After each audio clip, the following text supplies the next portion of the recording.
Sim. Do Conselho do Instituto de Democracia e Liberdade, e a ideia, como eu disse já aqui ao Sr. Professor João Pereira Coutinho, vem de um grupo de jovens que nós temos aqui agora mais ativos aqui no Instituto, pensaram o modelo, pensaram as sessões e pensaram os oradores.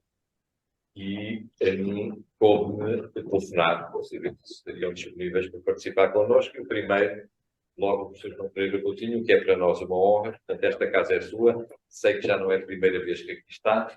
Esperemos que não seja a última.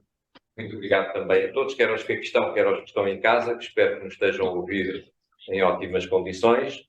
Pedem que, viram há pouco, quando quisessem falar, colocassem a mão, levantassem a mão, não sei bem como é que isso faz, e depois aqui o Sr. Professor João Pereira Coutinho dará a palavra a quem entender, quando entender, como entender, e agora, tal como tinha dito, o Henrique vai fazer uma pequena apresentação e muito mais completa que a minha. Professor João Pereira Coutinho, mais obrigado. Coisa sintética para a tua professor. Portanto, nós temos aqui connosco o professor João Pereira Coutinho, professor de Ciência Política na Universidade Católica, escritor e analista político. O professor nasceu no Porto, dia 1 de junho de 1976, licenciou-se em História, na vertente de História de Arte, na Faculdade de Letras da Universidade do Porto, no Instituto de Estudos Políticos da Universidade Católica, onde se ocupou por doutorado em Ciência Política e Relações Internacionais, com a tese Política e Perfeição, um estudo sobre o pluralismo de Edmund Burke e Isaiah Berlin. Tem-se dedicado ao estudo do pensamento político moderno, nomeadamente à história do pensamento político conservador. Ademais, foi cronista em diversos jornais e revistas, nomeadamente no Independente, no Expresso, na Revista Atlântica, e atualmente colabora com o Correio da Manhã, com a Revista Sábado e com o Folha de São Paulo. É autor de vários livros, entre os quais destacamos Porque Virei à Direita, Conservadorismo e Edmund Burke, A Virtude da Consistência. Obrigado. Antes de mais, gostaria de dizer, eu vou falar sentado. Estava a dizer ao Dr. Manuel Monteiro, uma das boas máximas é nunca estar em pé quando podemos estar sentados e nunca estar sentados quando podemos estar deitados. Uma vez que não é possível estar deitado, eu vou tecer aqui algumas reflexões sobre o conservadorismo anglo-saxónico sentado. Em primeiro lugar, um grande prazer estar aqui, é sempre um grande prazer vir a esta casa, sempre me senti em casa e, evidentemente, é bom também estar num espaço que me faz lembrar aquilo que também falta à democracia portuguesa, que é a presença do CDS e a moderação, bom senso partido como o CDS, e portanto é sempre um grande prazer estar aqui. E é sobretudo um grande prazer para falar sobre o conservadorismo anglo-saxónico, contas por alto, provavelmente ocupa-me, ou ocupou-me os últimos, talvez 20 anos, o que significa que são 20 anos sempre com o mesmo tema, o que de duas uma, ou significa que o tema é muito interessante, ou então significa uma espécie de monomania da qual eu não me consigo libertar. Vamos acreditar que é um tema suficientemente interessante. Em primeiro lugar, quando nós estamos a falar do conservadorismo, qualquer manual dirá que o conservadorismo é uma das principais ideologias políticas modernas. Isto significa, basicamente, quando nós estudamos a história das ideologias, o conservadorismo costuma aparecer, alguns em finais do século XVIII, como uma reação ao liberalismo, já lá vamos, e as outras duas ideologias, para além do liberalismo e do conservadorismo, serão o socialismo e o anarquismo. Estas quatro, pelo menos, são estruturantes da história do pensamento político.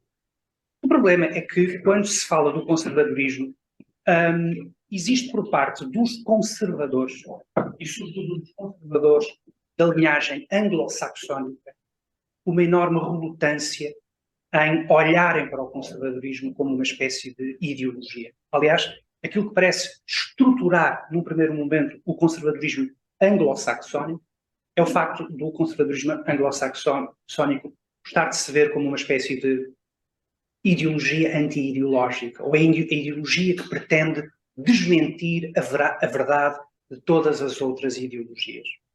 Existem autores que preferem falar do conservadorismo como uma espécie de disposição, uma inclinação, uma forma de estar no mundo.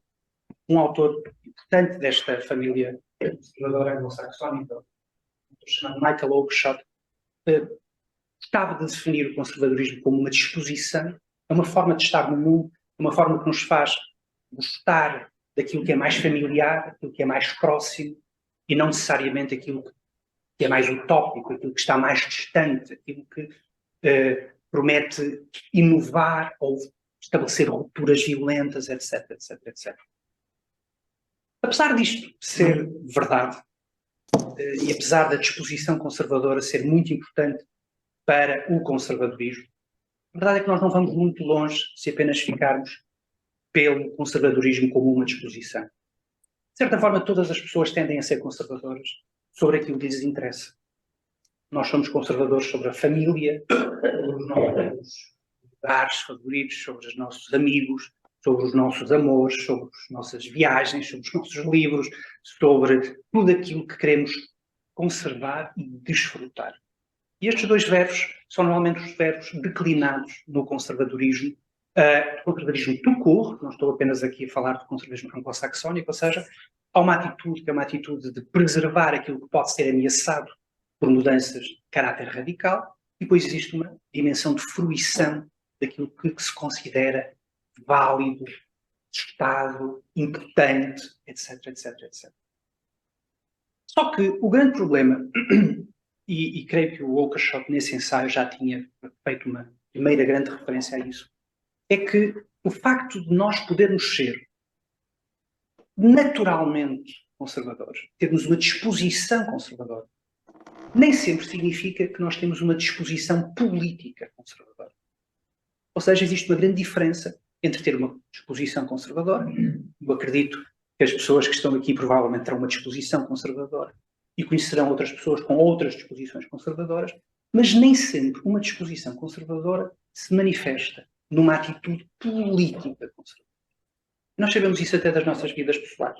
Existem pessoas que, sim, são conservadoras, no sentido de preferem o habitual, o tradicional, o de Estado, mas na hora de votar, não votam necessariamente em partidos conservadores.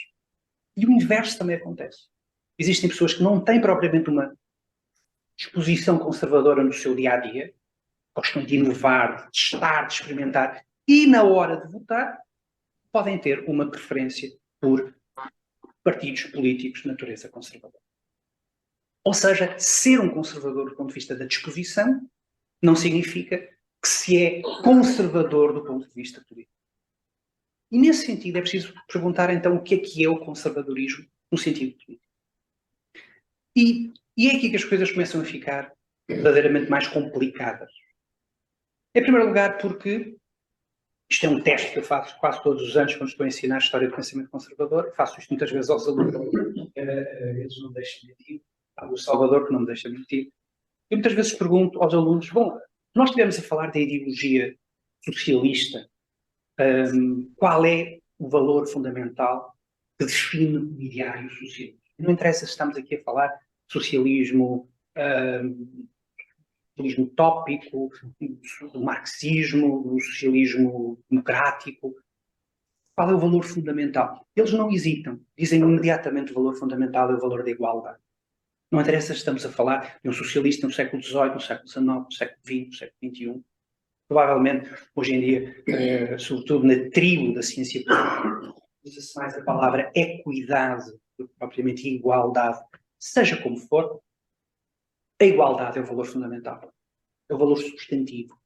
Nós fizemos a mesma pergunta a um liberal. O que é o valor fundamental? Bom, o valor fundamental está já contido na própria palavra. O valor fundamental é a liberdade.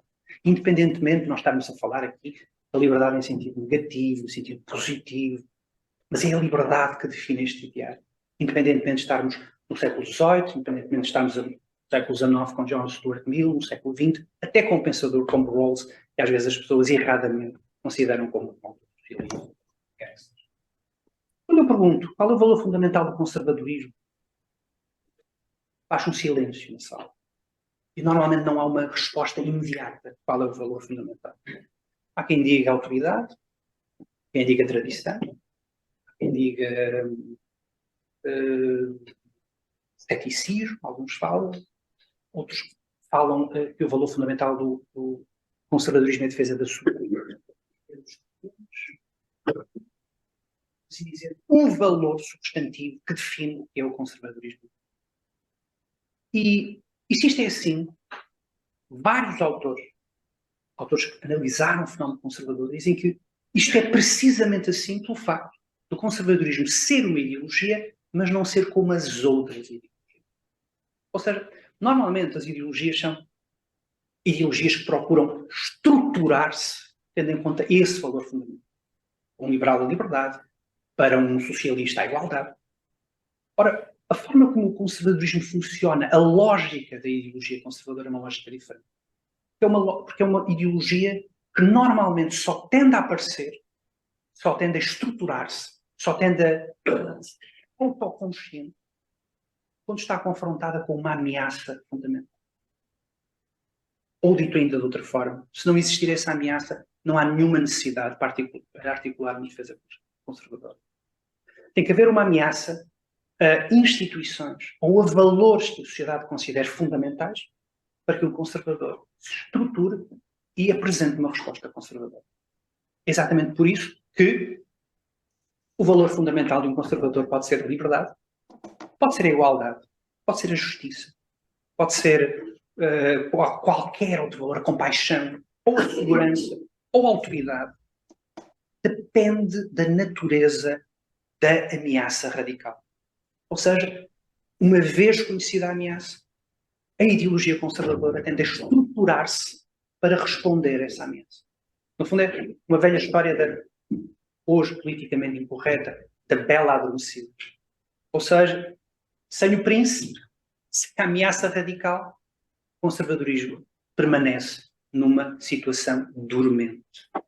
É exatamente por isso que é muito difícil para um conservador afirmar em abstrato qual é o valor fundamental que ele procura cumprir na sociedade. Ou seja, enquanto que as outras ideologias são ideologias ideacionais, procuram perseguir aquele valor independentemente do contexto histórico, independentemente daquilo que procuram, independentemente da situação histórica em que se inserem, o conservadorismo basicamente precisa de conhecer a história, a ameaça com que se defronta, para então poder responder a essa mesma ameaça. De outra forma, o conservadorismo é uma ideologia reativa, diferente, uma ideologia reacionária, já vamos ver o que é que isso significa, e é uma ideologia reativa precisamente porque precisa de uma ameaça concreta, específica, para poder reagir. Isto é assim com o conservador em geral. Quando nós nos aproximamos do conservadorismo anglo-saxónico, o conservadorismo anglo-saxónico partilha todos estes elementos do conservadorismo do povo, apresenta, no entanto, uma originalidade. E, de certa forma, é esta originalidade que o vai distinguir relativamente, por exemplo, a outras expressões conservadoras continentais. E creio que essas outras expressões conservadoras são aquelas que também virão aqui a esta casa para apresentarem os seus pontos de vista. E para perceber o que é que distingue o conservadorismo anglo-saxónico, só vou contar uma história que, de certa forma, ilustra que é esta expressão conservadora. Ou seja, todas as ideologias têm várias expressões. Quando nós estamos a falar do socialismo, nós tanto podemos estar a falar do socialismo, do marxismo dogmático, podemos estar a falar do marxismo-leninismo, mas também podemos estar a falar da social-democracia, do socialismo democrático. O mesmo acontece com o liberalismo. Podemos estar a falar do liberalismo progressista, moderno, social, ou do neoliberalismo. O mesmo acontece com o conservadorismo. Existem várias expressões conservadoras, sendo que o conservadorismo anglo-saxónico, nós podemos também designar que o conservadorismo liberal tem uma história particular. E esta história particular acontece, por exemplo, quando se visita naquelas excursões para turistas, quando se visita a Câmara dos Comuns ou quando se visita o Parlamento da Inglaterra. Como sabem, o rei, discursa no Parlamento onde apresenta o programa do seu governo. Só que o rei, quando vai ao Parlamento, o rei só pode discursar na Câmara dos Lordes. Aliás, existe um cerimonial, sempre que isso acontece, em que o rei está na Câmara dos Lordes, é enviado um emissário. Esse emissário aproxima-se da porta, das portas que estão abertas da Câmara dos Comuns, e as portas são fechadas na cara do emissário, propositadamente. O emissário real é obrigado a bater à porta. Abre-se um pequeno postilho e o emissário real afirma que o rei pede a presença dos comuns na Câmara dos Lordes. O postilho volta a fechar-se, as portas abrem-se e saem os comuns, liderados pelo líder do governo, pelo líder da oposição, em pé de igualdade. E este cerimonial tem um significado muito profundo no caso inglês. É um cerimonial que vem desde a Revolução Gloriosa de 1688 e significa basicamente que, embora o rei seja uma parte importante da Constituição Britânica, o rei não manda no Parlamento. O rei não está acima da lei, sobretudo não está acima daqueles que fazem a lei.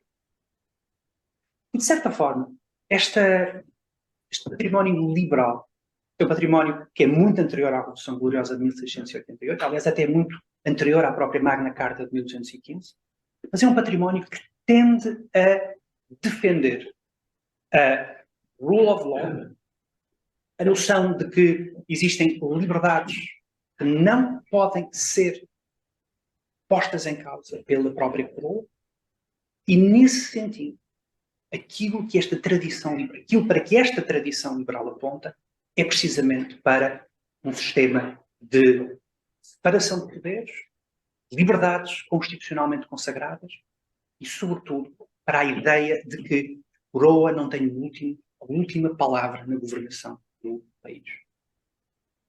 E, de certa forma, quando nós olhamos para o conservadorismo anglo-saxónico, é quase inevitável que na história do conservadorismo anglo-saxónico Edmund Burke tenha um papel relevante. Burke seria provavelmente o último nome a quem se poderia atribuir a primazia, o pioneirismo do conservadorismo anglo-saxónico. Em primeiro lugar, ele não era um conservador. Ele não pertencia ao partido Tory, ele era um Whig, que significa que ele era basicamente o herdeiro da tradição liberal da Revolução de 1688. Ele era irlandês, não era inglês. Ele era filho de mãe católica, para piorar as coisas. O que significa que sobre ele e até ao fim da vida houve sempre a suspeita de que ele, na verdade, era um cripto-católico, apesar de ele publicamente declarar a sua adesão à Igreja Anglicana.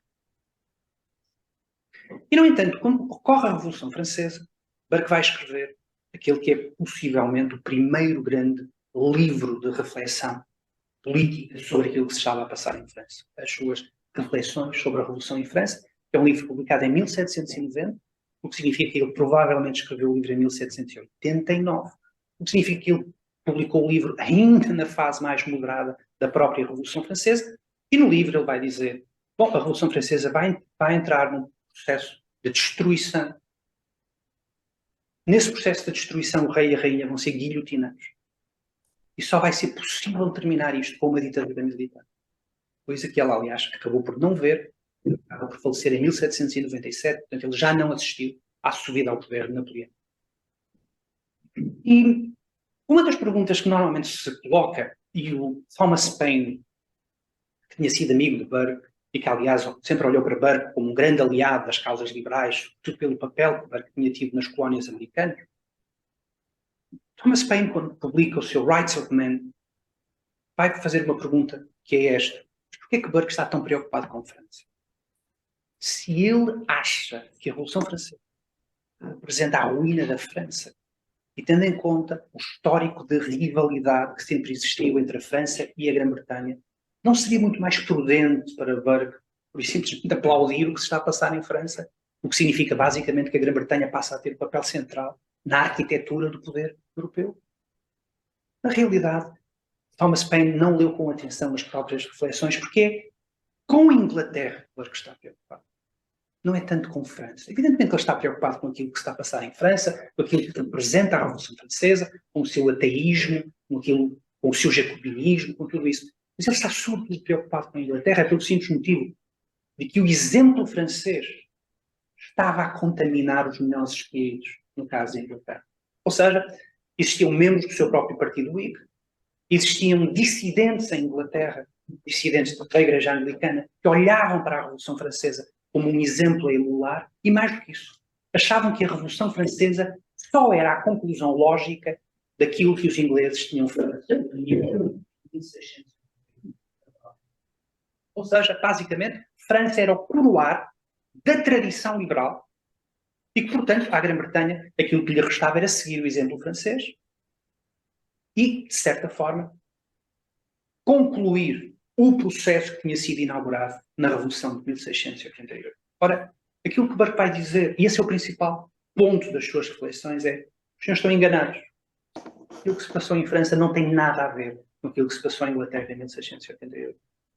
Aquilo que se passou em 1688 foi, objetivamente, um rei, no caso Jaime II, que procurava subverter a Constituição Britânica, desde logo pela reinstituição do catolicismo no país, que punha em causa as liberdades tradicionais que existiam no reino, e é precisamente perante um rei de ambição absolutista que o Parlamento se vai rebelar, e ao rebelar-se, evidentemente, vai afastar Jaime II, e neste caso vai importar um rei holandês casado com a filha Maria de Jaime II, e que é Guilherme de Orange, que viria a ser posteriormente Guilherme III.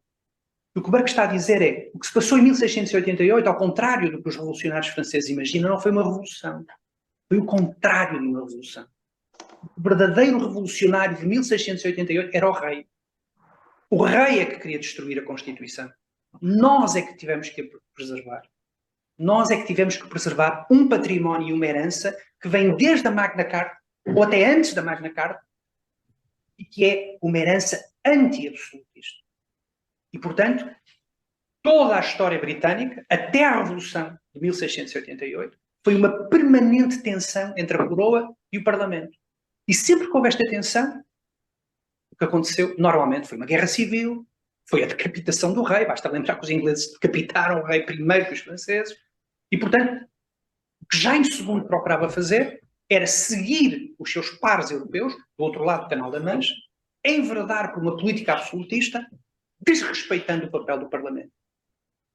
E, evidentemente, quando isso acontece, o Parlamento revolta-se e há um novo settlement em 1689 que basicamente definiu a democracia liberal em Inglaterra. Claro que falar de democracia liberal é um absoluto anacronismo, mas o que há aqui é um princípio de representação política que nunca mais foi abandonado no caso inglês. E o que o Burke vai dizer é que os revolucionários franceses estão exatamente a fazer o contrário. Em 1688, o revolucionário era o rei.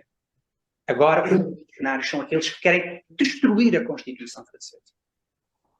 Claro que existe a ideia de que, no fundo, Burke, ao escrever as reflexões sobre França, está a defender a monarquia de Luís XVI. Na realidade, ele não está a defender a monarquia de Luís XVI. O que Burke está a fazer, basicamente, é mostrar que, para além dos defeitos que existiam, e já lá vamos, na monarquia absolutista de Luís XVI, nada autorizava a que, basicamente, a Constituição francesa fosse destruída, as suas ordens perseguidas, todo o clero e a nobreza, em busca de um ideal de perfeição meramente filosófico, baseado em valores, ideias abstratas, em direitos abstratos, que não têm nada a ver com as tentativas que foram feitas em 1688, ou até nos Estados Unidos em 1776, de procurar defender direitos constitucionalmente.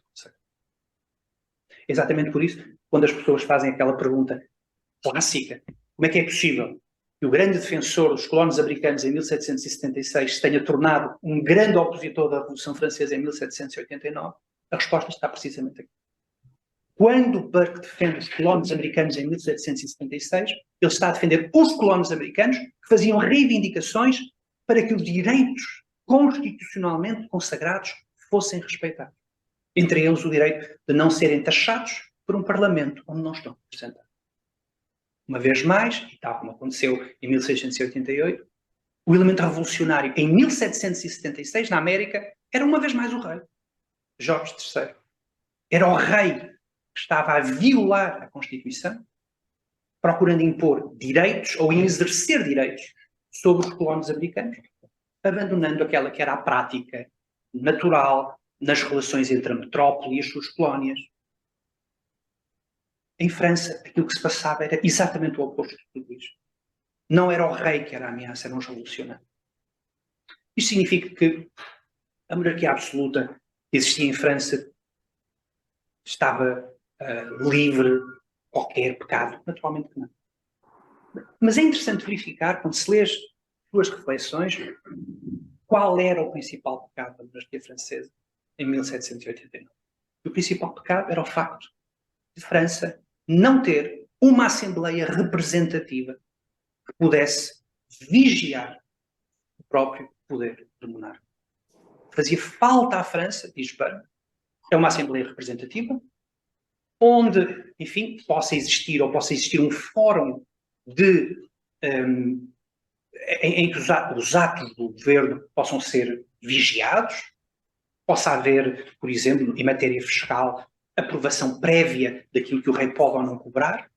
Ou seja, basicamente, o que Burke está a dizer é que aquilo que fazia falta a França em 1789 era pura e simplesmente a existência de um elemento representativo, tal como ele existia no caso da Inglaterra. E precisamente pelo facto de não existir, é que a França tinha chegado a uma situação revolucionária. Claro que nós sabemos que Luís XVI tinha tentado que isso acontecesse. Aliás, ficaram célebres os esforços de vários dos seus ministros, Calonne foi um caso claro, de tentar que as assembleias provinciais, por exemplo, começassem por aprovar, por exemplo, a cobrança de certos impostos. O rei Luís XVI entendia que isso podia ser um princípio, não só para a nobreza começar a pagar impostos, mas também para eliminar alguns direitos senhoriais, séculos. E, no entanto, isso foi recusado pela Assembleia dos Notáveis e acharam, naquele momento iluminado, que era melhor convocarem os Estados Gerais. E puseram em marcha uma revolução na qual eles próprios acabaram por ser decepados. No entanto, é exatamente isto que o Burke está a dizer. A França não tinha um elemento representativo. E, sobretudo, aquilo que Burke tem a dizer sobre a ausência do elemento representativo é interessante. Burke diz que não tinham representantes no verdadeiro sentido da palavra. Ou seja, isto é extraordinário, esta ideia. O que é um representante no verdadeiro sentido? O verdadeiro representante no sentido exato da palavra é alguém que, com certeza, que defende os interesses da sua circunscrição, mas é capaz também de exercer o seu melhor juízo na defesa de interesses que muitas vezes podem até nem ser os interesses coincidentes do seu próprio eleitorado. Esta, aliás, apenas num parênteses, é talvez uma das grandes diferenças entre a cultura política inglesa e a cultura política continental. Normalmente, quando se fala de democracia, enfim, existe uma história intelectual da democracia, existe uma história da prática da democracia, prática institucional. Mas é curioso porque a democracia teve uma chance de florescer no Ocidente e sobretudo na Europa, pelo simples motivo de que a Europa era relativamente atrasada depois da queda do Império Romano. Ou seja, era preciso reconstruir as instituições políticas que tinham sido arrasadas a partir do século V. Isso implicou, por parte, sobretudo, dos líderes, dos reis, a capacidade de negociação, por exemplo, com o baronato, com os outros senhores, que em troca de dinheiro ou em troca de apoio militar, evidentemente que pretendiam obter algo em troca. E esse algo em troca era a possibilidade de interferirem, de participarem no próprio jogo político. De certa forma, por exemplo, aquilo que não aconteceu noutros cantos do globo, por exemplo, não aconteceu na China, sempre teve um Estado centralizado, altamente burocratizado e, portanto, não precisava de fazer este tipo de concessões. Aquilo que não aconteceu, por exemplo, no Islão político, em que também não havia essa necessidade, foi uma necessidade na Europa. Ou seja, a democracia teve uma chance na Europa, precisamente porque a Europa não era, no século V, tão desenvolvida como outras regiões do mundo. Portanto, era preciso negociar. A grande questão é que aquilo que marca como diferente a experiência britânica é o facto de, enfim, existirem representantes em todos os países, com certeza, muitas vezes eram enviados pelas suas circunscrições territoriais para apresentarem as suas reivindicações, etc. Mas no caso inglês, desde muito cedo, a figura do representante era uma figura de um representante que não levava mandato. Mandato aqui do sentido histórico e não no sentido atual da palavra mandato. Ou seja, o representante não tinha que se cingir tão só àquilo que a sua circunscrição territorial queria que ele dissesse, nas cortes, nas assembleias, mas tinha um certo espaço para que ele próprio pudesse deliberar. Era exatamente isso que o Burke vai dizer. A França não tinha isto. E não tendo isto, o que aconteceu, evidentemente, foi que a monarquia de Luís XVI também contribuiu para a sua própria ruína. Portanto, a primeira coisa que eu acho que é importante termos em conta quando nós estamos a falar do conservadorismo anglo-saxónico é que, como sempre acontece quando falamos do conservadorismo, a pergunta fundamental é saber conservar o quê? E se nós fizermos esta pergunta, por exemplo, a um contemporâneo de Burke, que escrevia do outro lado do Canal da Mancha, um nome como Bonald ou Mestre, por exemplo, se lhes perguntássemos o que é preciso conservar, evidentemente que aquilo que era preciso conservar era o trono e o altar. Aquilo que era preciso conservar era, evidentemente, aquilo que existia antes de 1780. A monarquia absoluta, em primeiro lugar, a Igreja Católica, neste caso. Ou seja, a tradição que era preciso conservar era uma tradição que não era tradição liberal. O mesmo não acontece em Inglaterra. Quando Burke afirma, ou quando Burke reflete sobre aquilo que é importante conservar, aquilo que é importante conservar é uma tradição liberal. Tinha sido conquistada na Revolução de 1688 e que estava posta em causa ou ameaçada pelo próprio exemplo francês. E é precisamente ao lembrar que tradição é essa que Burke vai, por assim dizer, insuflar o conservadorismo moderno com esta dimensão liberal. Passa a ser, por assim dizer, ou passa a definir o ADN do conservadorismo anglo-saxónico. Isto significa que no caso do conservadorismo anglo-saxónico não existe exemplos de conservadorismo iliberal ou de conservadorismo reacionário. Não quer dizer isso. Nós vamos ler alguns dos grandes autores conservadores ingleses do século XIX, encontramos vários exemplos de autores conservadores iliberais. Carlyle é um caso absoluto de um pensador de feição continental quase, mas quando lemos aqueles que são os nomes mais representativos do conservadorismo anglo-saxónico, nomes como Disraeli, Salisbury, depois no século XX, enfim, Churchill, Thatcher, etc., a pegada liberal está lá, está presente. Porquê? Porque é essa a pegada que interessa conservar. Ou seja, a pegada que interessa conservar é precisamente a necessidade do emissário do rei, quando vai chamar os comuns para virem assistir ao discurso do rei na Câmara dos Lordes. Ele é o primeiro entre os Lordes e, portanto, fica na sua Câmara. O que interessa preservar é que o emissário real, quando vai bater à porta da Câmara dos Comuns, primeiro a porta é-lhe fechada na cara. Ele tem que pedir humildemente. Comuns marcham até à Câmara dos Lordes para ouvirem o rei e para, fim do discurso do rei, regressarem à Câmara. E esta é, por assim dizer, o traço distintivo do conservadorismo anglo-saxónico. E é evidente que quando o conservadorismo anglo-saxónico procura conservar esta dimensão liberal, e o liberal, o que estou essencialmente a dizer, é um entendimento da política na qual se recusa ao poder absoluto pela defesa do império da lei. É evidente que quando nós estamos a falar sobre esta dimensão liberal do conservadorismo anglo-saxónico, isto acabou também por ter implicações no próprio desenvolvimento, por exemplo, da democracia na Grã-Bretanha por oposição ao que aconteceu na Europa continental. Aqui há uns tempos, esteve aqui em Lisboa um grande cientista político, um senhor chamado Daniel Ziblatt, que ficou muito conhecido, sobretudo agora nestes últimos anos, por causa das crises da democracia, ou da alegada crise da democracia. Escreveu aqueles livros com os títulos sonantes, como a democracia acaba, ou como a democracia morre, etc, etc. Um dos trabalhos mais interessantes do Daniel Ziblatt, que acho que é um trabalho interessante, até porque estamos na casa onde estamos, é um trabalho intitulado O Nascimento da Democracia, peço desculpa, Conservative Parties and the Birth of Democracy. Um dos livros mais importantes de teoria política que eu me lembro dos últimos anos.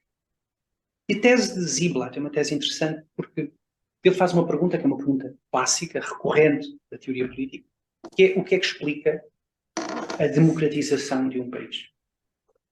Normalmente existem três teorias, enfim, simplificando até à caricatura, existem três teorias que normalmente explicam por que motivo um país se torna uma democracia. A primeira teoria é uma teoria que indica que a democracia está intimamente ligada ao desenvolvimento económico de um país.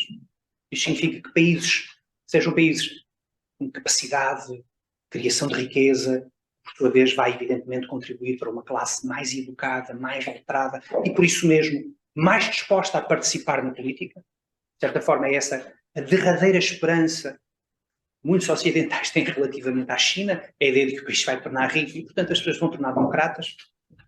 Portanto esta é a primeira teoria. A segunda teoria é aquela que indica que não, que a democracia na verdade é exatamente o inverso. Ou seja, começa com a formação de uma classe média letrada, independentemente do nível de riqueza ser muito elevado ou pouco elevado, e que, por sua vez, essa classe média se vai tornar crescentemente reivindicativa, isso vai fazer com que ela participe no jogo político. E depois existe exatamente o inverso, ou seja, a democracia só foi possível porque as massas, um povo, e sobretudo o povo em armas, fez com que a democracia fosse possível.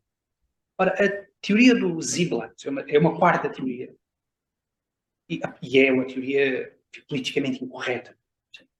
O que ele diz é a democracia só foi possível porque as elites permitiram que a democracia. Ou seja, é preciso convencer primeiro as elites de que elas têm mais a ganhar do que a perder com o jogo democrático.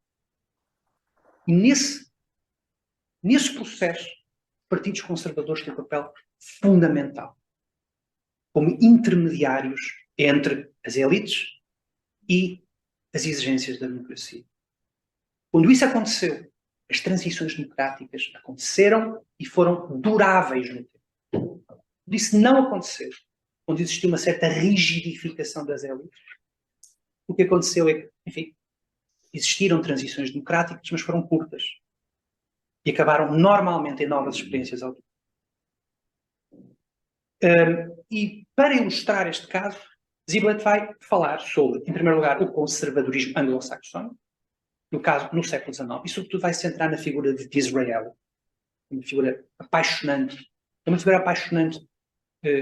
por quem Marx tinha um ódio profundo, e não apenas por Disraeli ser judeu, tinha um ódio profundo a Disraeli, porque ele entendia que Disraeli estava a apagar os focos revolucionários na Inglaterra. Isto porque a Inglaterra houve, enfim, duas grandes reformas eleitorais no século XIX, uma em 1832, que alargou o direito de voto às classes urbanas, aquilo que hoje propriamente designaríamos como classe média, mas depois houve uma segunda reforma, a de 1867, promovida por Disraeli, contra uma parte do Partido Conservador, que garantiu o direito de voto às classes trabalhadoras, sobretudo dos grandes centros urbanos.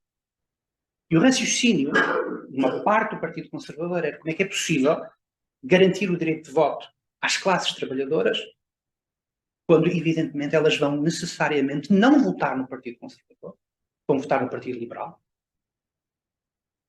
O motivo é que elas haveriam de votar no Partido Conservador. No entanto, o que Disraeli vai dizer, bom, na verdade, elas têm muito por votar no Partido Conservador. Pelo simples motivo de que elas desfrutam de uma Constituição, desfrutam de direitos políticos que são igualmente importantes, e a pior coisa que o Partido Conservador podia fazer era afastá-las da Constituição. E é exatamente por isso que Disraeli consegue aprovar a legislação que alarga o direito de voto às classes trabalhadoras urbanas, ao mesmo tempo que, evidentemente, complementa isto com um conjunto de políticas sociais importantíssimas, como, por exemplo, a legalização do direito à greve, um primeiro-ministro do Partido Conservador. E o que vai acontecer a seguir é que, evidentemente, o Partido Conservador transforma-se num dos partidos mais eleitoralmente vitoriosos, no caso de Inglaterra. De tal forma que ainda hoje existem circunscrições em Inglaterra daquilo que um marxista designaria como proletariado, que votam firmemente no Estado. Ora, se isto aconteceu em Inglaterra, se houve esta capacidade dos partidos conservadores de reconciliarem as élites com a democracia de massas, o caso da Alemanha é um caso trágico, onde essa reconciliação não existiu. E que os partidos conservadores, a muito custo, toleraram alguma abertura, mas foi sempre uma abertura de pé atrás. E isso acabou por implicar que no curto período de experiência democrática antes da Segunda Guerra Mundial, em que a Alemanha teve um regime parlamentar, durante a República de Weimar, à primeira oportunidade, e contra todos os avisos e todos os sinais, a velha aristocracia alemã vai acabar por encarar Hitler como um mal menor, aliás, garantindo a sua subida ao poder,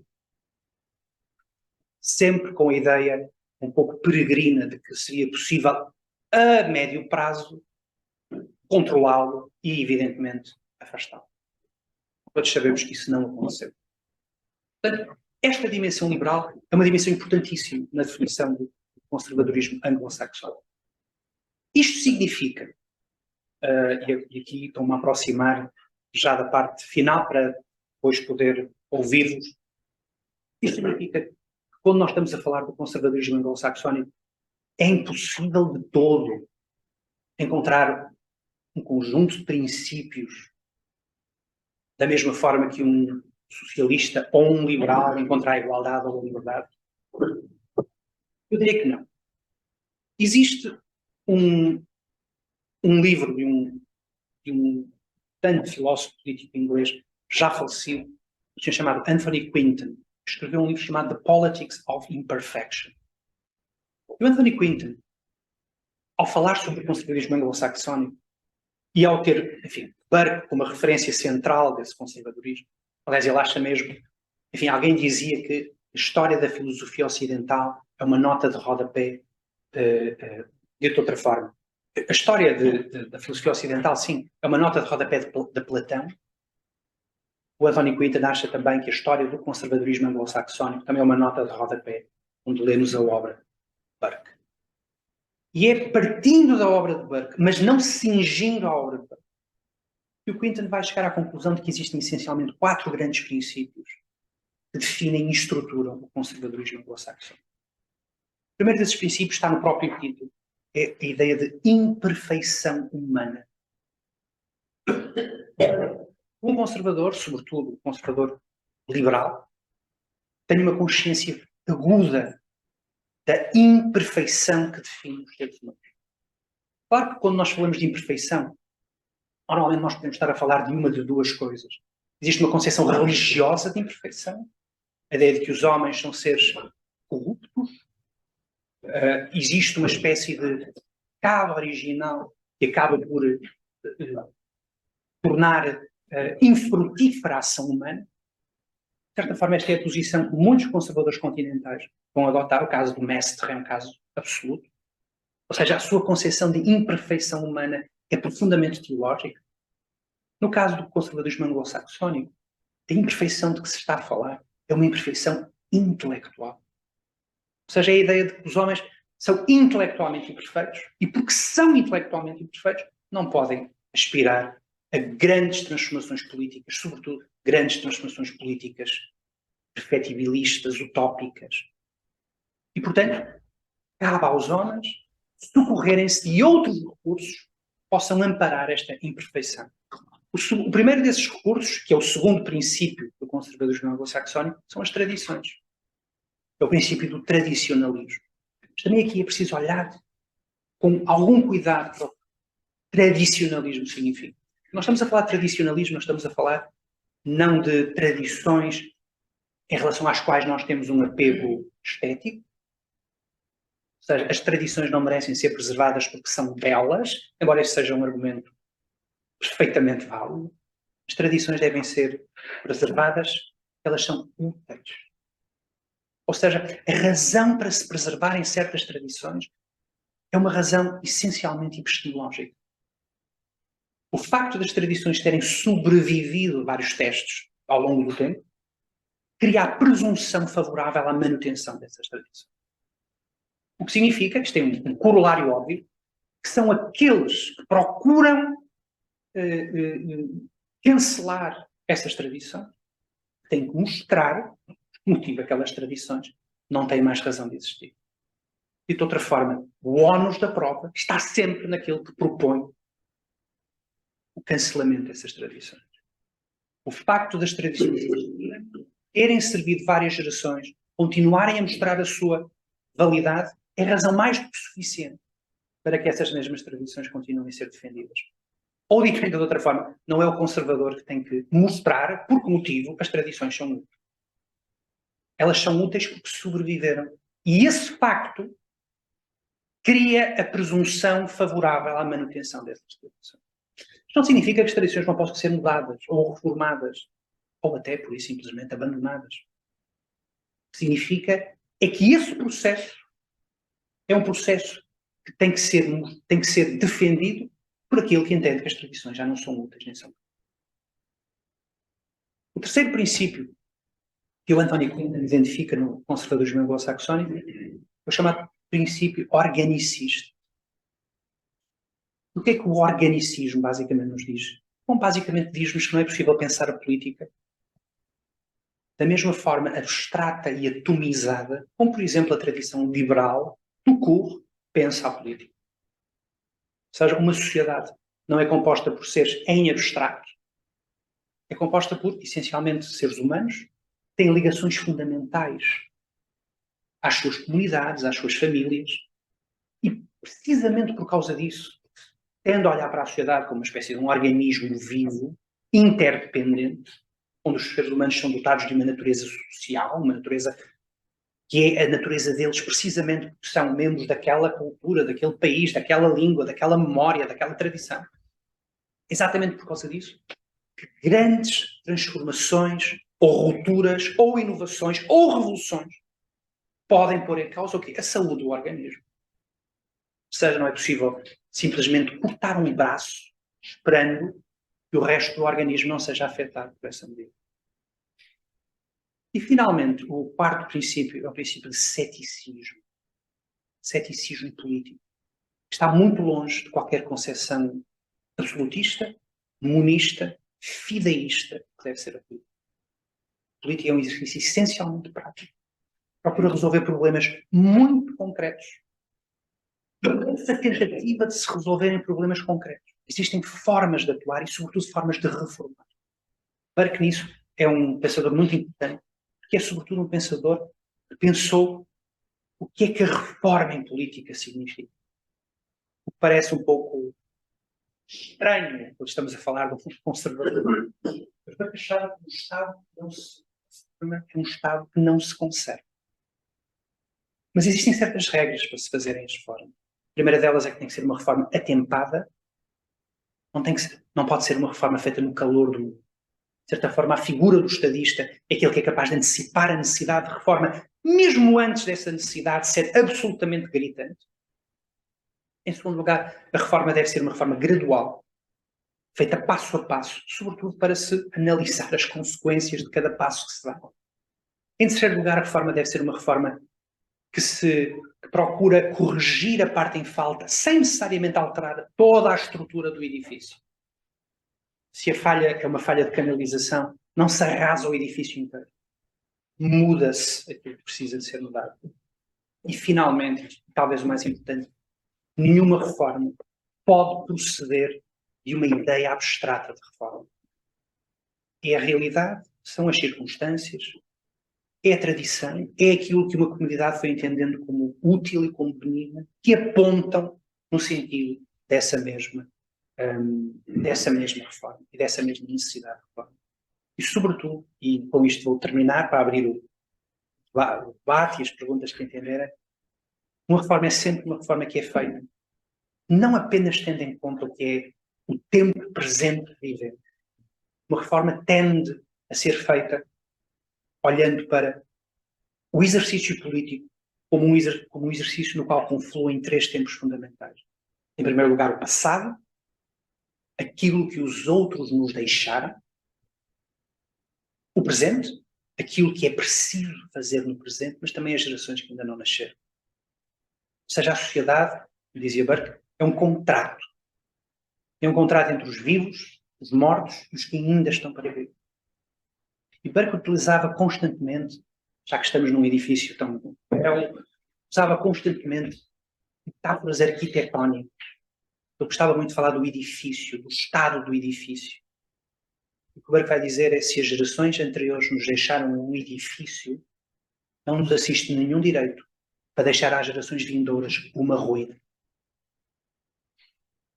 Ou seja, é sobretudo um apelo para a nossa natureza transitória, para as responsabilidades que temos não apenas para os nossos semelhantes neste tempo curto, mas sobretudo para aqueles que ainda não nasceram e acabarão por vir e que não merecem terem uma ruína em vez de terem uma educação. Muito obrigado.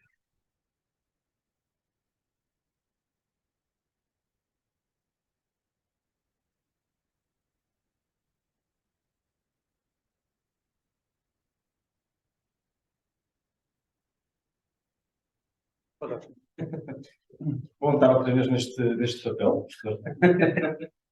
Professor, queria te perguntar, passando agora para analisar um bocadinho mais de política corrente. Nós atualmente vemos o ataque constante às liberdades intelectuais, com a cultura do cancelamento, com o politicamente correto. No plano internacional assistimos à erosão da soberania do Estado devido à invasão por parte de outro. E perante todo este momento de crise, perante todo este momento de apocantação, parte de um conservador, como eu me identifico, porque é que eu tenho tanta dificuldade em encontrar no mundo ocidental uma alternativa conservadora que tenha essa índole reformista que o professor falou-nos aqui? Porque é que é tão difícil de encontrar e porque é que o conservadorismo revolucionário neste momento está a ser tão atraente para a atual massa ocidental, espelhado nas pessoas como o Bolsonaro, como o Ventura, como o Trump? Qual é a dificuldade da direita conservadora, moderada, reformista, encontrar aqui espaço? Na sua opinião, o que é que acha, qual é o grande problema? É a eficácia da comunicação do outro lado? Não, o grande problema é o facto de se viver em tempos de crise.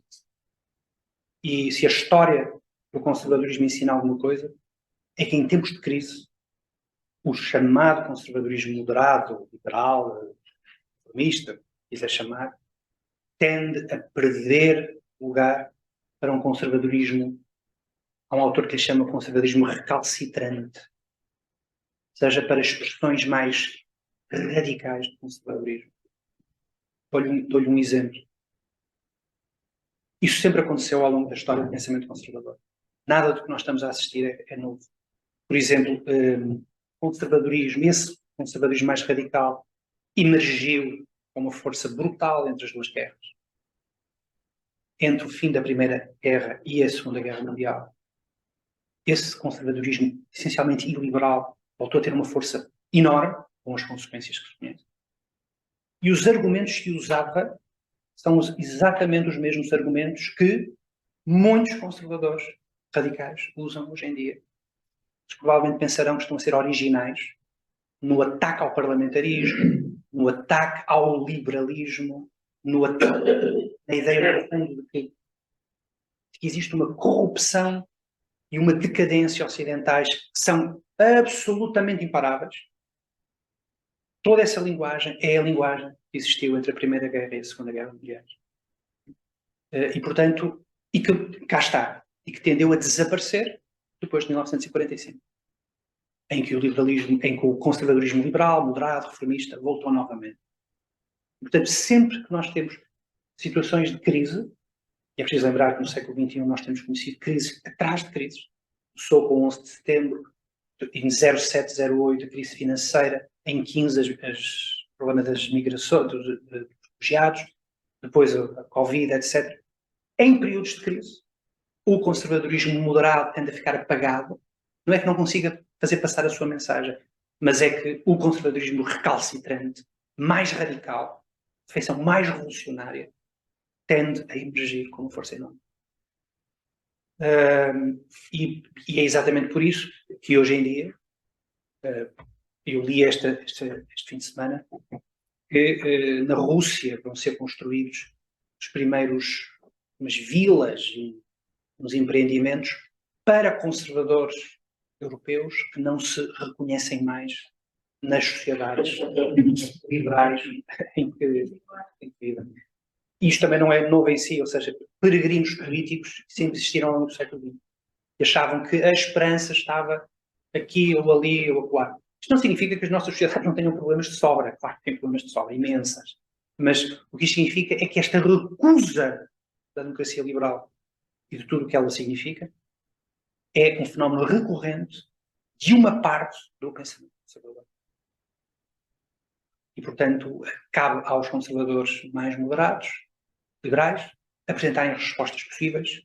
Muitas dessas respostas também implicam repensar alguns aspectos das nossas próprias democracias liberais. É preciso lidar com questões como representação política, desigualdade, fratura brutal que neste momento existe no Ocidente entre os periféricos e os não periféricos. Tudo isso tem que ser pensado, mas tem que ser pensado num quadro de moderação e, sobretudo, de moderação democrática. E, portanto, o que estou a dizer, se isto serve a algum consumo, é que não é a primeira vez que isto acontece. Isto acontece recorrentemente em situações de crise. É o momento em que esse conservadorismo vem à tona.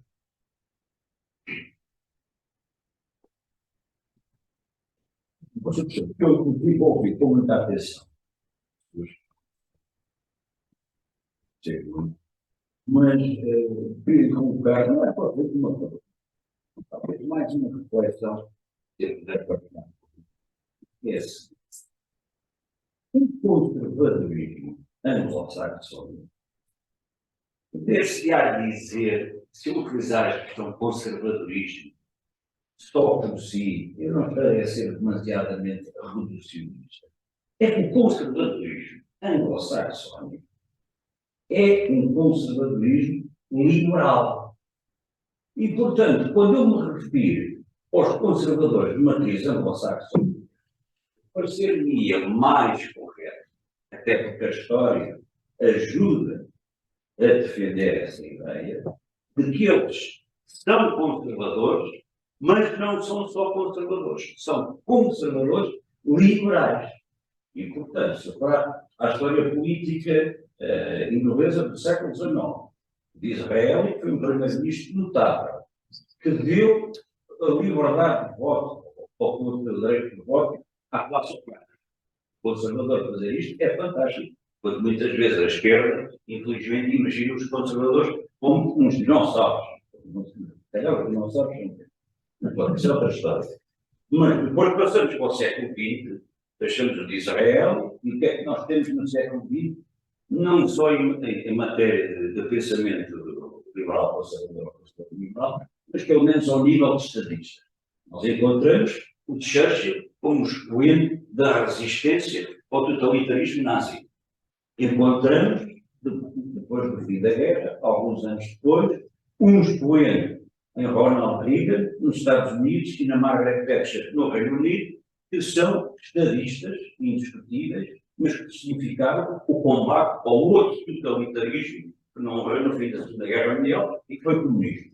E, portanto, quando eu olho para os exemplos históricos, a começar no de Israel e a acabar na Thatcher, eu olho para eles e todos são conservadores. Mas são mais do que isso, são conservadores liberais. E, portanto, parece-me, e é essa a reflexão que eu gostava de fazer consigo, de que se calhar estamos a ser, desculpa a expressão, um bocado imperfeitos quando designamos o conservadorismo anglo-saxónico só conservadorismo. Parece-me que não. É um conservadorismo liberal. E por isso, eu olho para um fenómeno como o Donald Trump, nos Estados Unidos, que para mim é o oposto de um estadista de mão cheia, como foi o Reagan, e que marcou profundamente a história do mundo ocidental, marcou profundamente a história dos grandes estadistas conservadores liberais, e que é o oposto do Trump, que é manifestamente autoritário. E, portanto, é o contrário desta matriz conservadora, que é genuinamente liberal. Portanto, não há uma oposição entre este conservador e liberal, pelo contrário, os verdadeiros conservadores, a história prova, também foram verdadeiros liberais. Não sei se concorda com esta referência. Concorda, assim, até certo ponto. Claro que o conservadorismo, quando se fala de conservadorismo anglo-saxónico, é o conservadorismo liberal, em grande medida. Portanto, nesse sentido, todos os nomes que referiu são conservadores liberais. Porque é que eu acho que, apesar de tudo, o conservador é importante. É importante porque, ao contrário do liberal, do clube, que entende, de certa forma, que a emancipação do indivíduo também passa, em larga medida, pela recusa da tradição. John Stuart Mill, nisso, é o autor, provavelmente pensou isso de forma mais profunda, a ideia, no fundo, que é só pelo uso da razão que o indivíduo é capaz de se emancipar da história e etc. Eu diria que um conservador liberal é capaz de casar a tradição com a liberdade. E entendo muitas vezes que é na tradição, e sobretudo uma tradição de liberdade, que a verdadeira liberdade se realiza. E, portanto, eu acho que, apesar de tudo, conservador-liberal é talvez a forma mais completa, digamos assim, de designar. Agora, relativamente ao que está a dizer, sem dúvida nenhuma, embora eu volte a referir aquilo que disse ainda há pouco sobre a importância dos partidos políticos, porque o caso de Donald Trump é um caso interessante, porque o populismo sempre fez parte da vida das democracias. Sempre. E sobretudo nos Estados Unidos, onde começou por existir o Partido Populista em finais do século XIX. E o Partido Populista em finais do século XIX trazia uma série de reivindicações, sobretudo era contra o Estado laissez-faire, que era sobretudo punitivo, por exemplo, aos produtores agrícolas do Midwest. E porquê? Porque basicamente a existência de um caminho de ferro totalmente privatizado fazia com que se cobrassem taxas que os agricultores não podiam suportar para pagar o transporte dos alimentos.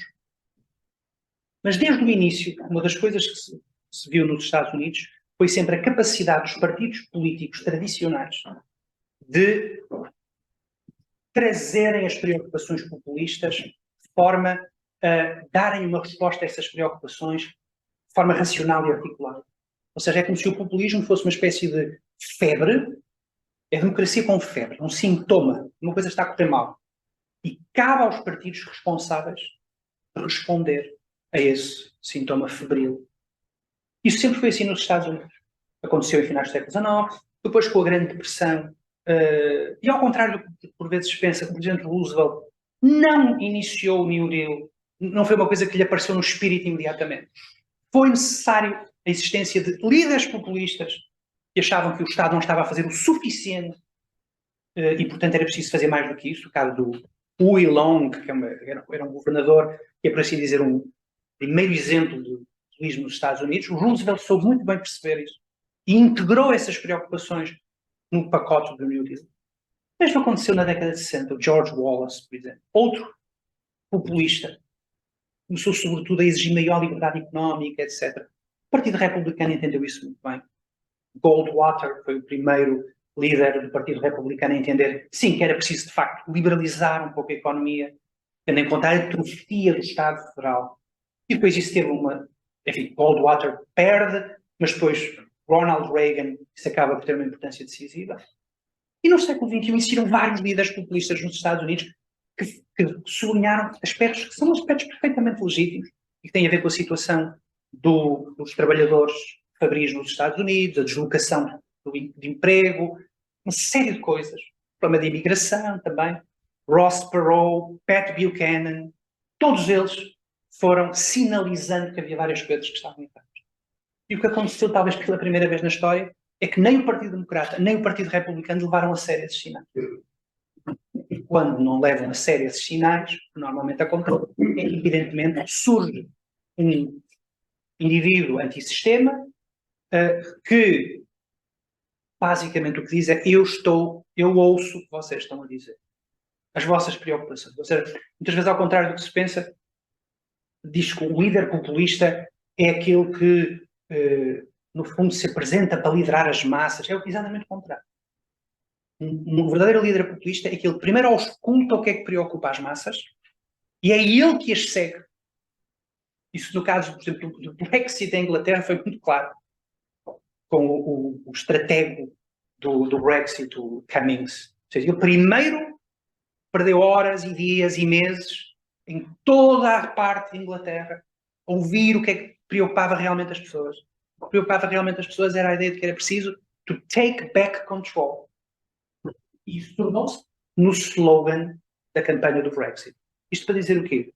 Para dizer que provavelmente este total divórcio tem existido nas últimas décadas entre elites políticas irresponsáveis e aquilo que são as preocupações razoáveis ou irrazoáveis, racionais ou irracionais das pessoas, não tiveram uma resposta à altura.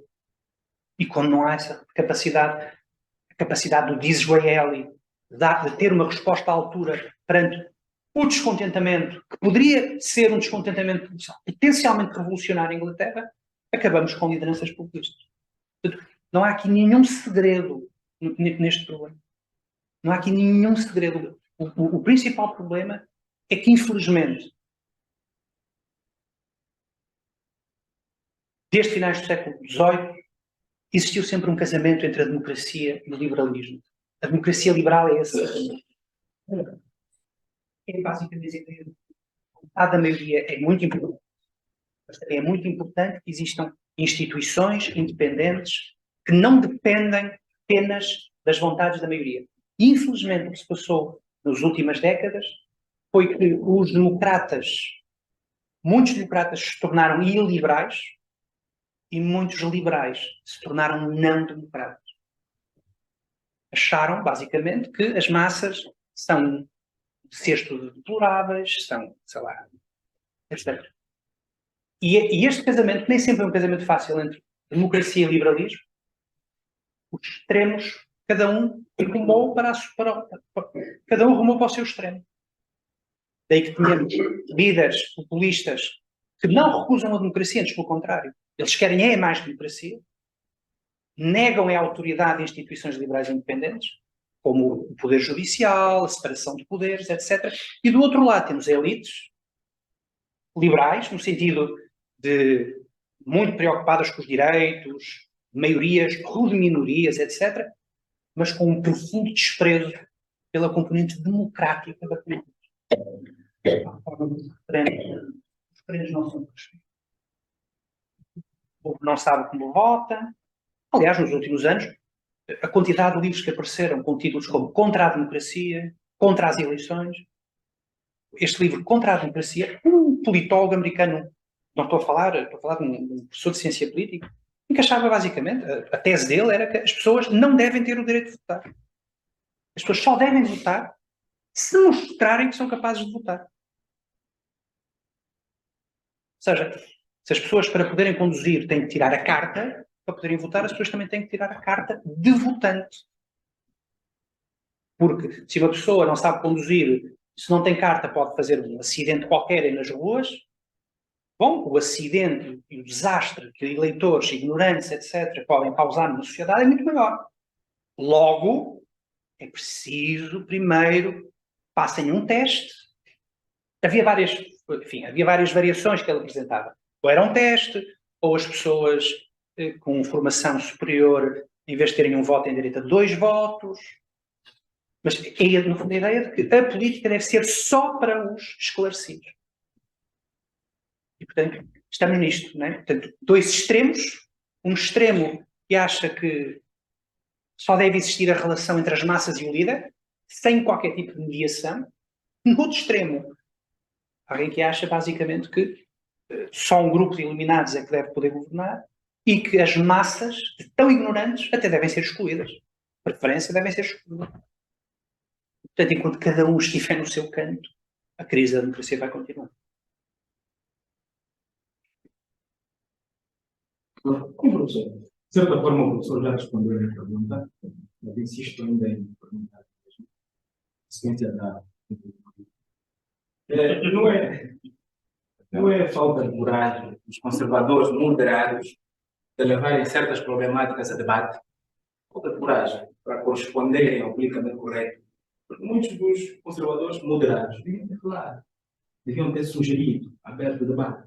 Mas para não ofender o politicamente correto, calaram-se. Agora chegamos a esse nível. Não seria. Eu vi que foi um gravíssimo erro. Ou seja, sabe, no fundo, o que houve foi um esvaziamento de, por exemplo, certos temas que desapareceram do debate político, que se consideram temas radioativos, quando na realidade são os temas centrais da política. Temas como a segurança, temas como a imigração. Muitas pessoas consideram temas absolutamente radioativos. O que aconteceu foi uma espécie de esvaziamento desses temas a um nível local parlamentar. Isso foi transferido para instituições, que são instituições que não foram nem eleitas, nem respondem perante os eleitorados. Isso é um gravíssimo problema. E atenção, eu tenho maior simpatia por uma política de imigração generosa e realista e racional, como é evidente, mas, portanto, sobre isso não tenho uma posição bastante liberal. Agora, a incapacidade de haver um debate sobre estes temas, o que vai provocar, evidentemente, é a captura destes temas por políticos radicais. Mas é preciso lembrar quem é que começou por afastar estes temas da discussão política normal. Eu peço desculpa, até aproveitando, não quero me citar ao Pedro, mas aproveitando este São 1.600 pessoas de 90 países que vão discutir e apresentar discussões sobre como se deve. Estamos a falar de imigração. Aproveitando a pergunta que este senhor acabou agora, muito bem colocado, quase que me apetece dizer que a crise dos valores conservadores deve-se, em primeiro lugar, ao facto de os conservadores não terem assumido o palco público esses mesmos valores. E ao não terem assumido, infelizmente, eles acabaram de ficar capturados por radicais. Áudio ativado no momento alerta. Zoom reunião. O vídeo iniciou agora alerta. Zoom reunião. Eu acho que está ali alguém com O microfone ligado, sim. Tem que se ver o comando de mostrar os. Eu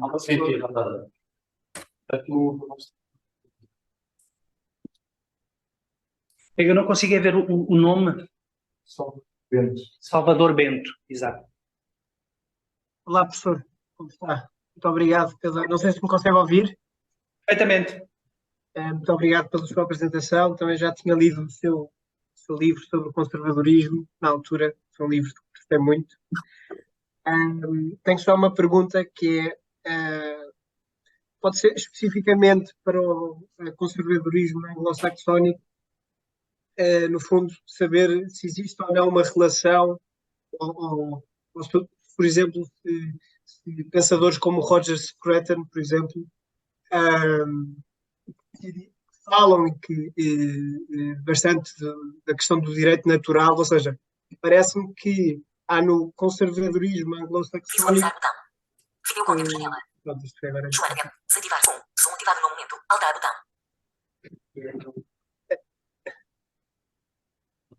Diga, que eu estou a ouvi-lo, sim. Pronto, há no conservadorismo anglo-saxónico uma espécie de separação, parece-me, com uma ideia de direito natural, ou seja, que eu vejo, por exemplo, no autores como Roger Scruton, não encontro essa separação, encontro uma valorização do direito natural, mas, por exemplo, no Michael Oakeshott, por exemplo, encontro uma separação quase que total, no sentido em que, lá está, é um bocadinho isso que o João Branco Coutinho dizia, de que o conservadorismo é uma disposição, portanto, uma posição do sujeito perante a realidade e não propriamente um conjunto de valores ou princípios pré-políticos que ordenam a vida do homem? Pronto, no fundo era essa a pergunta, se calhar compliquei um bocadinho, mas...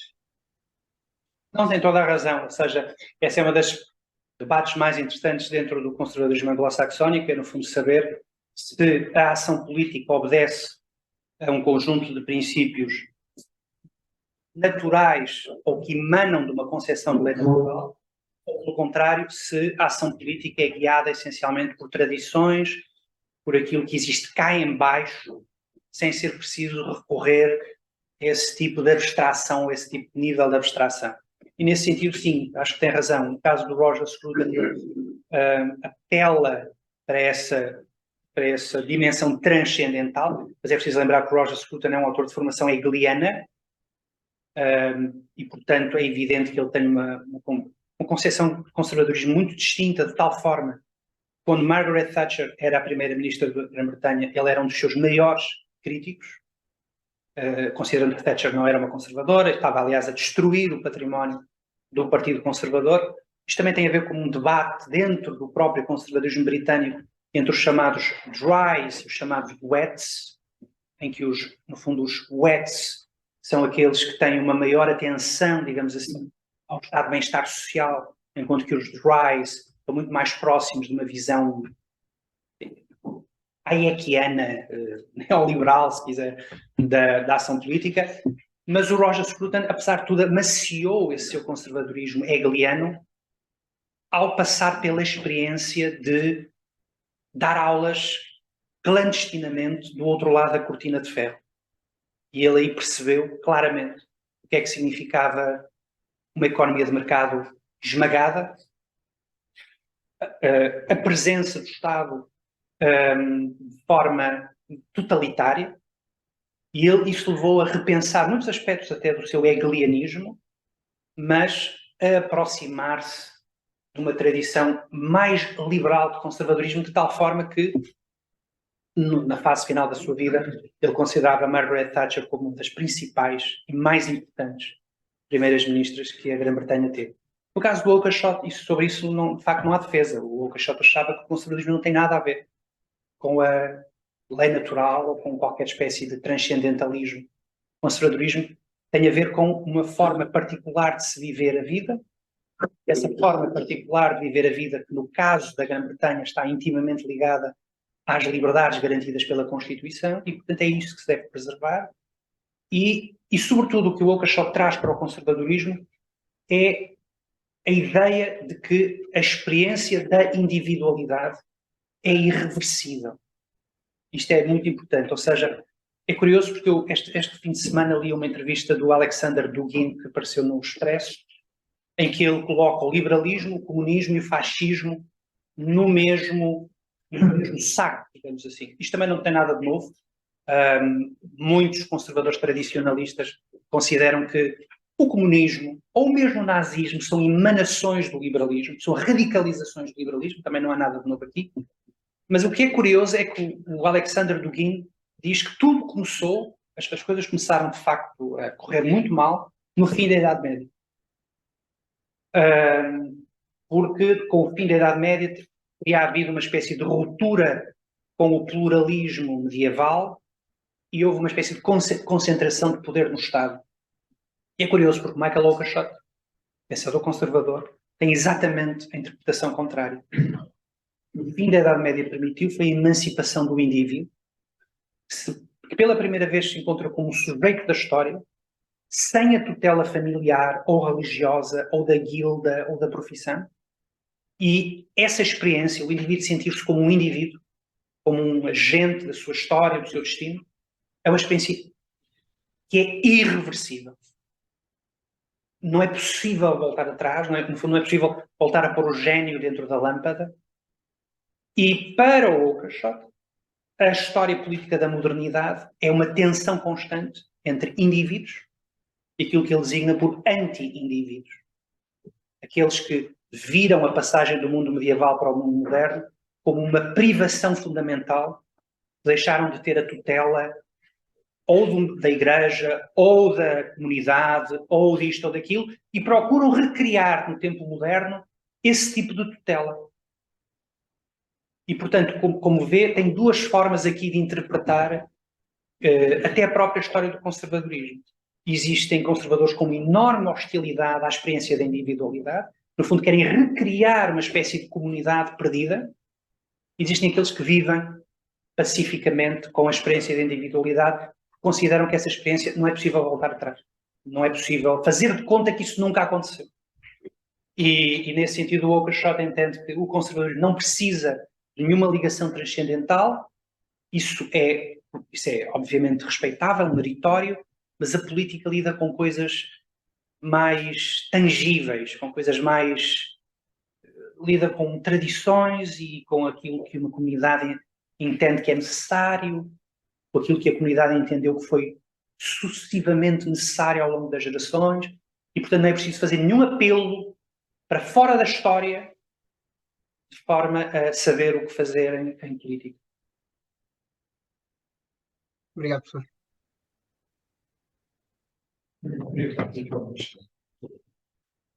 Gostei imenso da sua apresentação e tenho estado aqui a remoer se devia colocar esta questão ou não, porque é capaz de ser um bocadinho fora.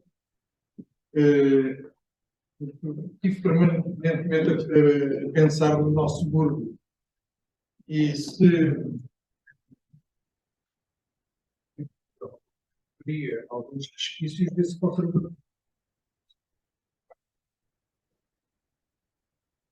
Mas nós temos, como todos sabemos, CDS, eu, na minha opinião, tenho a necessidade de não estar a apresentar no Parlamento, talvez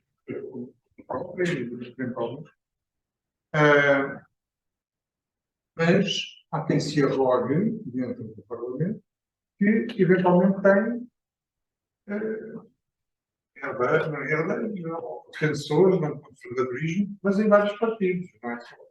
Então, vou pensar que é o que eu preciso. Eu acho que não tem conservadorismo. Arroga-se. Não sei que é uma pessoa muito atenta aos seus estudos, mas também à nossa realidade. O que é que você pensa? Sobre o facto de alguns desses partidos se arrogarem. Sim, e se efetivamente existe alguma legitimidade, alguma razão para isso, se é só. Se efetivamente o CDS tem esse espaço, está bom. O Partido Conservador questão, se questão assim. Sabe, existem dois problemas que têm a ver com a história de Portugal e que tornam a vida de um eventual partido conservador, moderado, liberal, como eu acho que o CDS é. Independentemente agora de estarmos a fazer aqui um grau de pureza, uma coisa extraordinária que os partidos fazem, que é saber qual é o grau de pureza deste partido. Qual é, porque, na verdade, isso é uma coisa absolutamente... Quer dizer, é curioso porque normalmente o CDS entrava em certas questões de saber a sua natureza, mas os votantes do CDS sabem perfeitamente qual é a natureza do CDS. É uma coisa que eu nunca tive dúvidas. Eles que votam no CDS sabem o que é o CDS, sabem que é um partido democrático, um partido moderado, sabem que é um partido que respeita a iniciativa privada, quer a autoridade onde ela falta, nas escolas, nas polícias, entendo que taxação excessiva do Estado é inimiga quer da criação de riqueza, quer da própria realização pessoal. Evidentemente, é atenta à doutrina social da Igreja também, incorpora isso no seu ADN, portanto, saber o grau de pureza das coisas, enfim, parece-me um bocado, parece uma discussão demasiado francesa. Mas, relativamente a isso que me dizia, portanto, eu acho que faz falta, mas existem dois grandes obstáculos, eu diria. Um deles é um obstáculo muito grande, tem a ver com a própria história de Portugal. A história profunda, não a história recente. A história profunda é que a história de Portugal, em grande medida, é a história do Estado português. O condicionalismo dos históricos vários. O Estado foi o agente da independência nacional, do alargamento, da proteção face a Castelo ou face ao Sul, esteve presente no momento dos descobrimentos, de tal forma que, por razões circunstanciais históricas, o poder central em Portugal sempre entendeu que não só ele devia ser o, assim dizer, o timoneiro da vida nacional, como foi tentando domar, quando não destruir, os chamados corpos intermédios. Aquilo que os cientistas chamam os corpos intermédios, ou seja, da sociedade civil, já para não falar, evidentemente, do baronato, por exemplo, no tempo medieval. Ou seja, houve um processo de concentração do poder que eu não julgo, nem é uma circunstância histórica. O Estado português precisou desse acréscimo de poder para garantir várias coisas, incluindo a independência nacional. E, portanto, isto faz com que, quando o país chega ao século XIX, mesmo os nossos liberais, são liberais que pensavam o liberalismo sempre sob a perspectiva do Estado. O que é que o Estado pode fazer para... E é exatamente por isso que isso acabou por ter uma implicação. E essa principal implicação é uma sociedade civil fraca, pouco independente e, por outro lado, profundamente dependente do Estado. Portanto, um partido conservador liberal que se apresente, digamos assim, a votos, tem este grande obstáculo histórico para superar. É engraçado que muitas vezes digo aos meus amigos liberais, mas liberais, que acham que o problema são os 20 anos de socialismo, etc. Quando, na verdade, o problema são os 800 e tal anos em que, de facto, a mensagem liberal não prosperou. Em que houve um afunilamento da sociedade civil e uma concentração de poder. Este é o primeiro ponto. E é curioso comparar a experiência britânica com a experiência portuguesa.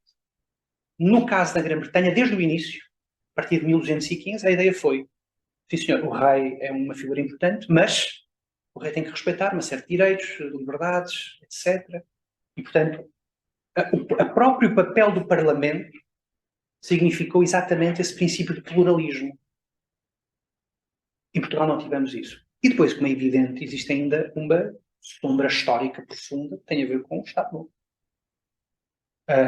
E o Estado Novo foi um regime ditatorial conservador, não vale a pena, sobre isto não há a mínima dúvida, filiado numa tradição de conservadorismo, que é uma tradição conservadora muito importante, sobretudo em França.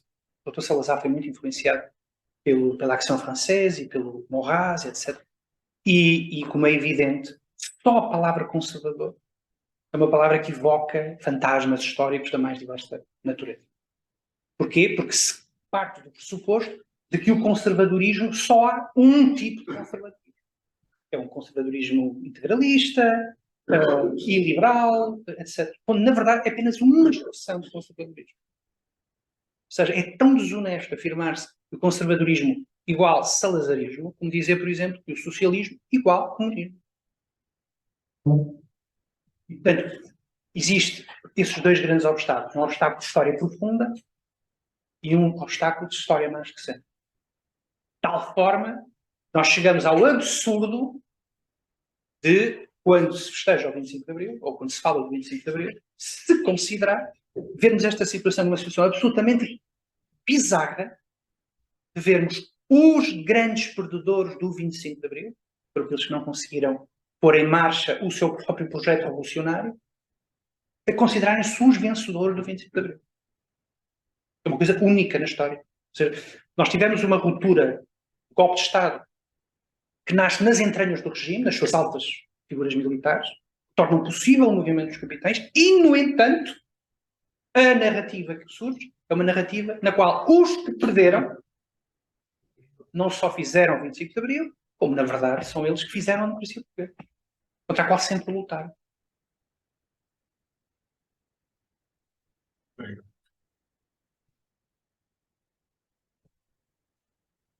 Bom, não sei se há mais alguém, não sei se em casa há alguém. Não, não. Não. Posso perguntar, professor? O senhor então considera que em Portugal a justificação para nunca ter havido um projeto conservador reformista de grande sucesso, ou seja, estamos condenados a que nunca um projeto conservador reformista tenha sucesso, tendo em conta a natureza da sociedade portuguesa e essa falta de... Não, isso eu não acho. O que eu acho é que os obstáculos que um conservador reformista enfrenta provavelmente são maiores em Portugal do que evidentemente seriam em Inglaterra, onde o Partido Conservador é um dos principais partidos, ou até mesmo noutros países, mesmo em França, no caso francês, ou em Espanha até, tiveram uma história, apesar de tudo, diferente. Agora, o que eu acho é que no caso de Portugal, a possibilidade de um conservadorismo reformista é mais difícil do que seria, por exemplo, num outro país europeu. Sobre isso não tenho dúvida. Se me permite, o João tocou aí num ponto que é o ponto-chave para mim. A direita portuguesa é estatizante. Gosta do Estado. E habituou-se a gostar do Estado mesmo quando o critica. E isso é notório e foi sempre notório para quem teve alguma intervenção política. E nisso aproximamos muito uma certa direita golpista francesa. Nós estamos nisso muito mais próximos dos franceses do que objetivamente dos ingleses. E acho, como disse muitíssimo bem, há muitos liberais que se afirmam claramente como liberais, mas que não prescindem na sua vida concreta, nos seus escritórios, etc., de terem direta ou indiretamente uma ligação imensa ao próprio Estado. Claro, seja através da Câmara Municipal, da Administração do Porto de Lisboa. Bom, é inevitável. E, portanto, essa coisa, não sei se vai mudar, mas eu recordo que quando tive responsabilidades mais ativas, eu fui considerado populista no Estado.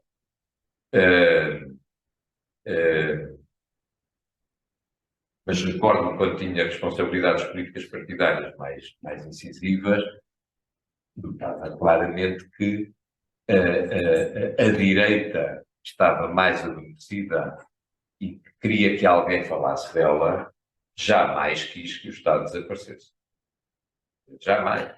Essa ideia de que o Estado é uma coisa má, é como diz, está-nos a estar-nos na entranha da alma, não é só do corpo, vem de trás. É uma história longuíssima. Exatamente. É muito difícil transformar, alterar esse paradigma. Exatamente. Muito difícil, muito difícil. E nesse sentido, eu não tenho a visão liberal que o Estado é o inimigo, ou que o Estado deve ser abolido, nada disso. Agora, o que existe é uma concepção de que só é possível pensar a transformação política através do Estado. Isso está profundamente enraizado. E, portanto, com certeza que estas últimas décadas em que o Partido Socialista teve um papel decisivo na vida do país, não ajudou, mas o problema foi muito mais estrutural do que propriamente a circunstância de termos tido o Partido Socialista a governar grande parte dos anos, embora isso evidentemente só reforçou o estatismo e o patrimonialismo da própria história portuguesa.